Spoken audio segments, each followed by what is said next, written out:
Guys, আজকে আমি slow বাস squad একটা ম্যাচ স্টার্ট করি। দেন সেখানে এই যে স্কোয়াডগুলো পড়ে, আর এখানে কি কি করি দেখেন খালি। মানে গাইস, না দেখলে মিস করবেন। আমি স্ন্যাপার দিয়ে মাথা নষ্ট একটা গেম প্লে দিছি এইখানে। যাই হোক গাইস, দেখতে দেখতে আমি স্ন্যাপার পেয়ে গেলাম। তো চলেন এখন শুরু করা যাক। সামনে একটা এনিমি আয়া পড়ছে, এই যে সামনের ঘরটায়। এই এখানে একটা শট কানেক্ট করতে যায়, হয় না, আরেকটা শট হয় না, আরেকটা শট লেগে যায়, আরেকটা শট। দেন এখানে একটা শট দিয়ে উইকেট নকডাউন করে দিই। গ্যাস, এমনিতে আমার হাতে স্নাইপার, তারপরেও আমার হেলথ এতটুকু। যাই হোক, আমি মিডকিট করে ফেলি।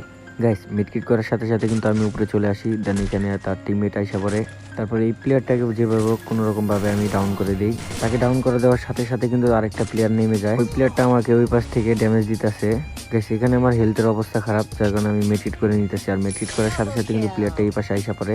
দেন এখানে আমি একটা গ্যানেড ইউজ করি। গ্যানেডটাতে মোটামুটি ভালোই ড্যামেজ দেয়।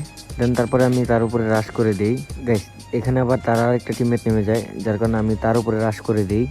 দেন কোনো রকম ভাবে আমি তাকে ড্যামেজ দিয়ে নকডাউন করে দিই। তারপর গেছি এই প্লেয়ারটাকে নকডাউন করার পরে আমি চলে আসি ফ্যাক্টরিতে। এখানে আসার সাথে সাথে আমি একটা প্লেয়ার দেখতে পাই। তো প্লেয়ারটাকে 4-5টা শট দিই, যা কানেক্ট হয় না, যার কারণে আমি এই জায়গায় ডেট হয়ে যাই। আর গাইস, ইউটিউবে এটা আমার ফার্স্ট লং ভিডিও। তো যাদের কাছে ভালো লাগছে সবাই একটু লাইক কমেন্ট শেয়ার করে বলে দিবেন ভিডিওটা কেমন হয়েছে। সবাই ভালো থাকবেন, সুস্থ থাকবেন, আল্লাহ হাফেজ। দেখা হচ্ছে আবার পরের ভিডিওতে।